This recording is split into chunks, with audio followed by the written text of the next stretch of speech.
Robbie, that game had absolutely everything, and it was one of the most bizarre first halves I've ever seen in football. What was your take on the first half? I'm out forever. Seem to be having to go to the players, but it's just my expectations are so high of them at certain times, and listen, we're 2-0 up, and I'm so disappointed with how we've played because they're going up a hill like Mount Everest, and they're having too many chances for my liking. And I told them that at half time. I said, lads, we've got to move and pass and move the ball. Every time we passed and moved the ball, we had a chance. Because it wasn't the fact of the forward play. It was because that was happening. It was what was happening defensively in the midfield. That was very poor. And we spoke about it at half time. And I think, to be fair, Lee, unless you were watching a different game to me, I thought we sort of controlled the game second half. We scored some really good goals. We looked a bit more of a more composed team. And listen, at the end, they're 4-0 down, they've got nothing to lose. They're going to throw players forward. It happens. And I've just told them that, we have to, regardless of going and scoring 4 goals, we must try and keep a clean sheet. Because clean sheets breed confidence, and it gets that sort of togetherness for the back four and the goalkeeper. Because it's all right when we're scoring 4, but there's got to be the other side of it where we're keeping a clean sheet. So, no, but listen, we're really pleased. We've got 7 points out of 9. Which was a tough run of fixtures because, yes, they are bottom of the league, but, given the pitch, and they've been on not too bad of a run of late, so it was really important that, we won this game, and, we can all look forward to the game on Saturday now, which is a massive game for us. Me and Liam, who do the commentary, were debating the player of the match. We've given it to Jimmy Mewett, but is there anybody else you'd like to single out, or was it overall team game? Yeah, well, let me just tell you, how you've given it Jimmy Mewett, because he scored 2 goals. I'm only joking, mate. I could have given it to Dan Smith as well. Listen. Football's all about opinions, isn't it? And we're all right. But I thought Doug Tuck was outstanding in the second half. And I think he completely controlled the game. And I've been saying that to Doug for a couple of weeks now. You must, because of your ability, you must affect the game with the ball. And I think today, certainly second half, he showed how much quality he has. Listen, and Skipper was very good in the second half. Theo was much better in the second half. Listen, when you win 4-1, it's a good team performance, isn't it? But, single praise. Yeah, Jimmy was outstanding. I only having a bit of banter. Yeah, Jimmy was different class. Smudger worked hard. Brad, was desperate to score, desperate to stay on. He gave me a little bit of stick when he come off. I told him he had 70 minutes to score, so that shut him up. But no, it was really, really pleased. And like I say, 7 points out of the 9, out of the festive period. It's really good for us. I think I know you well enough to ask this next question. Yeah. What's your view on the Bogner penalty? Well, listen, I said to Craig Brewster at half-time when I was walking off with him, when we were playing, it probably wasn't. But I said, the lad's jumped up, he's missed the ball, and I think it's landed on Jimmy's chest. So is there contact? Would that maybe have been a free kick on the halfway line? Possibly. So that's the way you got to look at it. So it was a soft one.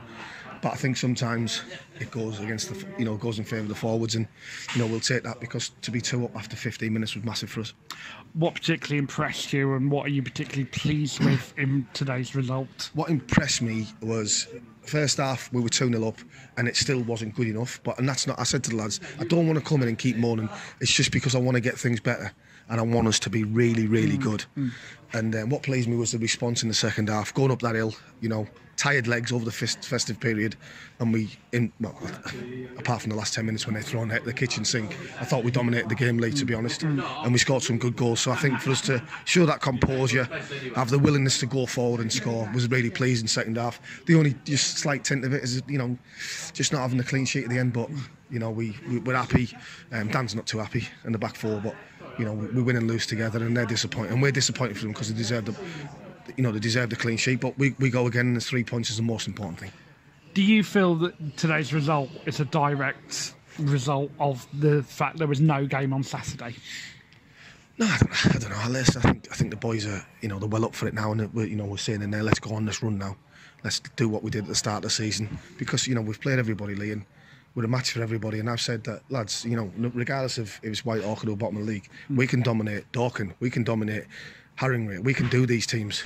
We can match them toe to toe. Certainly, we've got more ability, in my opinion. It's the uglier sides that we struggle with sometimes, but we will get better at that. And you can see it.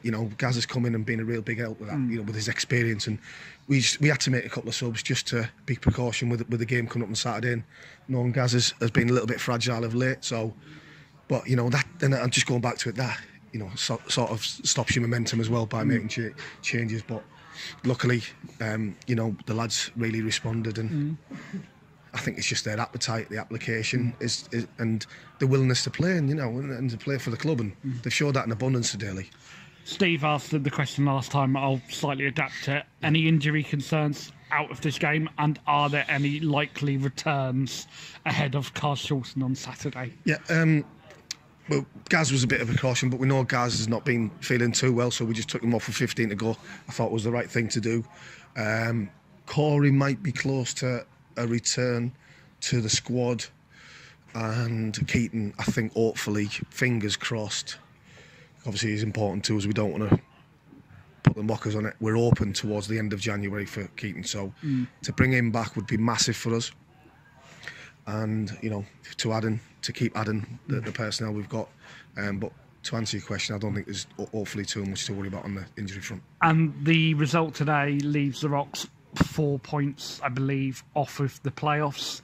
What's the overall aim for this season going forward, Robbie?